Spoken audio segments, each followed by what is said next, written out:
মোহতারাম রহমানী ভাই, আপনি জানেন যে প্যারা নবী রাসূল করিম সাল্লাল্লাহু আলাইহি ওয়াসাল্লাম দানের ব্যাপারে অনেক ইন্সপায়ার করেছেন, আমাদেরকে অনেক উৎসাহ দিয়েছেন। খোদ নবী করিম সাল্লাল্লাহু আলাইহি ওয়াসাল্লাম নিজেও তিনি দান করে দেখিয়ে দিয়েছেন। এবং ইসলামের একটা মূলনীতি রয়েছে যে কিভাবে কি দান করব।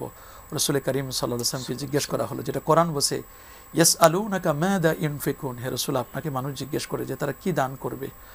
রাসূল আল্লাহর পক্ষ থেকে জানিয়ে বলে দিলেন আল্লাহর কথাটাই, বললেন কুলিল আফওয়া, অতিরিক্ত জিনিস আমাদেরকে দান করতে হবে। এবং দানের ক্ষেত্রে আমাদের ইবতেগা, আমাদের টার্গেট থাকতে হবে একমাত্র আল্লাহ এবং আল্লাহ রাসূলের সন্তুষ্টি।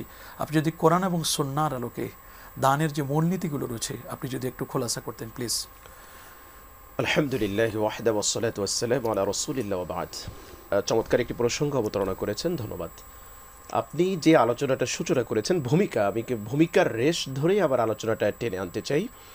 মাহ রমাদান আল্লাহ সুবহানাহু ওয়া তাআলার পক্ষ থেকে আমাদের জন্য একটা অফার চলছে, অফারের মাস চলছে। তো একজন মুমিন, একজন আল্লাহ সুবহানাহু ওয়া তাআলার বান্দা বান্দি কীভাবে তার চূড়ান্ত লক্ষ্যে পৌঁছতে পারে, এজন্য অনেকগুলো অপশন দেওয়া হয়েছে আল্লাহর সান্নিধ্য অর্জনের জন্য, তাকওয়া অর্জনের জন্য। তার মধ্যে অন্যতম একটি ইবাদত হচ্ছে সাদাকা। বুখারীর রাওয়ায়াত অনুযায়ী আপনি যেটা বললেন, কানা রাসূলুল্লাহ সাল্লাল্লাহু আলাইহি ওয়াসাল্লাম আজওয়াদান নাস বিল খায়র, মানুষের মধ্যে সবচেয়ে বেশি দানশীল ছিলেন পেয়ারা নবী সাল্লাল্লাহু আলাইহি ওয়াসাল্লাম। কিন্তু মাহে রমাদানে নবী করিম সাল্লাল্লাহু আলাইহি ওয়াসাল্লাম যখন জিবরিল আলাইহিস সালাতু ওয়াসসালামের সাথে সাক্ষাৎ করতেন, তার দানের যে উপমাটা আব্দুল্লাহ ইবনে ওমর রাদিয়াল্লাহু তাআলা আনহুমা দিয়েছেন, তিনি বললেন কানা রাসূলুল্লাহ সাল্লাল্লাহু আলাইহি ওয়াসাল্লাম আজওয়াদু মিনার রিহিল মুরসালা। নবী করিম সাল্লাল্লাহু আলাইহি ওয়াসাল্লামের দানশীলতা বা দানটা তিনি প্রবাহমান বাতাসের সাথে একটা কম্পেয়ার করেছেন, তুলনা দিয়েছেন। আপনি বলেছেন প্রভাতের সমীরণ, একই কথা। তো এখানে যেটা আমাদের বোঝার জিনিস যে আল্লাহ রাসূল সাল্লাল্লাহু আলাইহি ওয়াসাল্লামের দানশীলতাটাকে উপমা দেওয়া হচ্ছে প্রবাহমান একটা প্রভাতের একটা সমীরণ, একটা বাতাসের সাথে। কেন?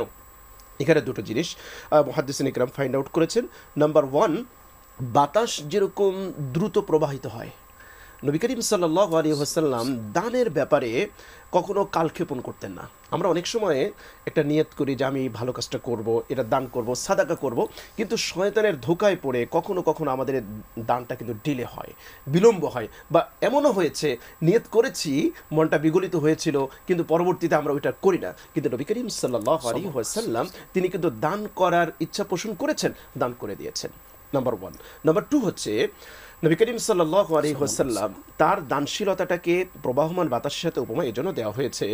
আমরা জানি যখন কোনো অঞ্চলে, কোনো পল্লীতে, কোনো মহল্লায়, কোনো এলাকায় যখন কোনো রহমতের বাতাস যখন প্রবাহিত হয়, তার যে বাতাসের যে শীতলতা, এটা কিন্তু প্রত্যেকেই অনুভব করতে পারে। এমন হয় না যে বেছে বেছে কে ধনী, কে গরিব, কে হিন্দু, কে মুসলিম, কে শ্বেতাঙ্গ, কে কৃষ্ণাঙ্গ, এরকম কোনো বাছ বিচার কিন্তু এখানে নেই। তাহলে আমরা বুঝতে পারলাম যে রাসূল আকরাম সাল্লাল্লাহু আলাইহি ওয়াসাল্লামের দানটা ছিল প্রভাত সমীরণের মতো। প্রভাত সমীরণের যেমন একটা ইমপ্যাক্ট আছে, প্রভাব আছে, সবাইকে স্পর্শ করে, ঠিক দানটাও রাসূলের ওইরকম ছিল।